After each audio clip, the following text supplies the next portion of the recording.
Meu nome é Judith Tito Mendonça. Me sinto muito contente, irmãos. Não merecemos nada do Senhor, e é por sua misericórdia que estamos vivos. Graças a Deus eu conheci um ministério que se dedicam a orar e jejuar pelas almas. Sou da cidade de Lima, não tenho como agradecer a Deus por tudo que Ele fez na minha vida, e segue fazendo. Hoje eu te convido, irmãos, a abrir seu coração e dizer ao Senhor: Senhor, aqui eu estou. Na minha vida passada eu era católica, mas eu não acreditava nos santos, tampouco nos padres, e tinha raiva disso. Me criei sem meus pais. Isso era minha tristeza, eu não encontrava carinho nem afeto, até que conheci um homem e me juntei a ele pensando que iria encontrar amor, carinho e afeto, mas foi pior. Ele era bêbado,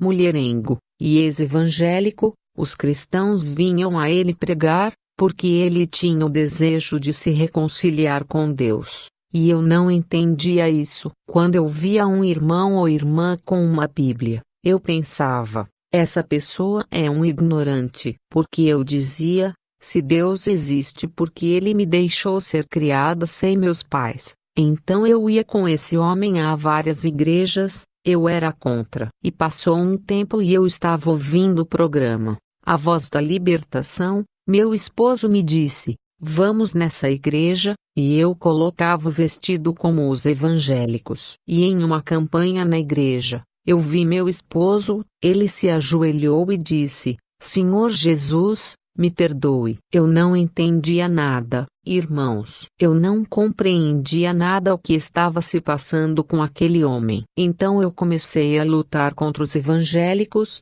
e meu esposo estava chorando e dizendo, Senhor Jesus, me dê outra oportunidade. E eu, com minha ignorância, não queria que os evangélicos se aproximassem de mim, nem me tocassem. Eu fui então para a igreja com uma faca escondida, para usar contra a pessoa que chegasse perto de mim. Então chegamos à igreja e os irmãos estavam no primeiro amor, e se aproximaram de mim e me disseram, irmã, se coloque na frente, há lugar. E eu respondi, não me chame de irmã porque eu não sou sua irmã, eu não quero que você me suje. Então todos os cultos que nós íamos eu levava a faca escondida. Então passou os dias e o pastor disse, irmãos, vamos fazer uma campanha, e queremos saber quem poderá nos apoiar. E como meu esposo tinha se reconciliado, ele foi o primeiro a levantar a mão, e eu tive que ver. Eu me enchi de raiva naquele dia,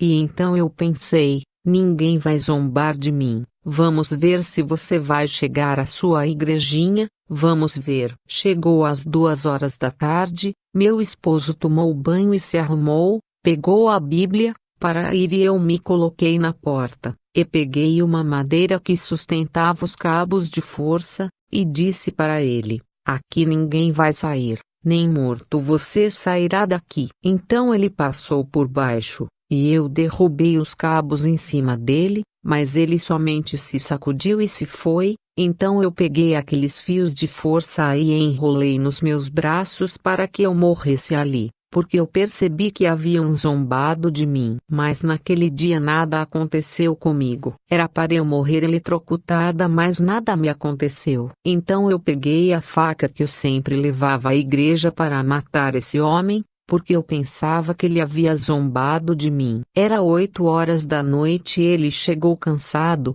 até seu rosto havia mudado, ele não era mais aquele homem beberrão que tinha mulheres estando comigo. Ele tinha mudado. Eu tratei ele diferente àquela noite, porque seria a última noite que eu ia ver ele, eu ia me desfazer dele. Eu odiava quando diziam, quem vive, Cristo vive. Isso me queimava, me ardia. Eu me enchia de ira quando diziam, glória a Deus. Aquela noite eu tratei meu marido como nunca havia tratado, porque era a sua última noite, segundo eu. E ele se ajoelhou perto de nossa cama e disse, Senhor, Jesus manda seus anjos e me guarda, Senhor. Meu esposo não dava conta que ele estava dormindo com o inimigo. Então meu marido foi dormir às 11 da noite, e eu deitei e fiquei ali por uns minutos. Então eu peguei a faca, no momento em que faltava 5 ou 4 minutos para meia-noite. Eu olhava para ele e pensava, pobrezinho dele vai morrer,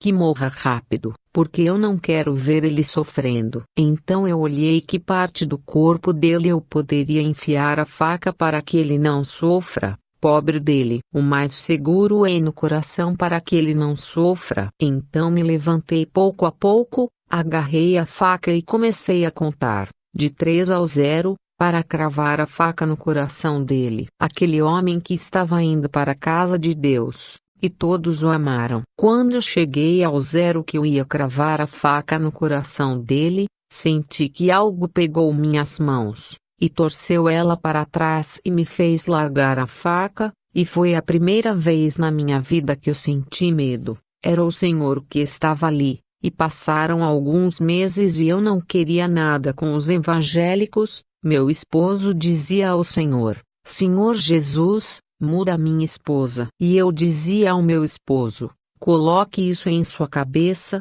nada pode me mudar. Eu irei morrer assim. E um dia quando eu despertei sem eu perceber, Cristo Jesus mudou minha vida. Não sei como e quando o Senhor fez isso comigo, mas quando eu dei conta, o Senhor já havia criado em mim outra vida. Então eu me batizei e começamos a servir a Deus, mas tinha algo em mim que ainda não estava certo. Porque eu não acreditava no inferno, e eu dizia, isso é mentira. Eu pensava, não precisa pedir ofertas, não precisa pagar dízimos, porque isso é de antigamente, hoje não precisa. Deus é o mesmo de ontem e de hoje, Ele é eterno e não muda. O homem muda, mas a palavra de Deus se cumpre cada letra. Isso me causou dúvida, porque eu não aceitava dar as ofertas, eu não aceitava o pagamento dos dízimos. E eu não aceitava que existia o inferno. Então descobriram que eu tinha câncer no ovário. E eu dizia na igreja, todos os dias pedem ofertas, todos os dias pedem os dízimos. Eu estou farta disso. Eu pensava, eu dou na igreja e os pastores se vestindo bem. Que tristeza, irmãos, e eu com câncer no ovário. Eu sabia que eu não tinha mais vida. Eu sabia que em qualquer momento a morte chegaria. Eu aparentemente diante da igreja estava bem, porque tomava Santa Ceia e participava dos louvores. Então eu fiz um propósito com Deus. Senhor, eu não sei o que acontecerá com minha vida, eu irei me ajoelhar todos os dias ao meio-dia até que o Senhor me responda. Então um dia eu coloquei meus filhos para dormir e me ajoelhei, e naquele momento eu percebi que eu iria falecer naquele instante. Quando de repente naquele momento, minha vida se foi. Então naquele dia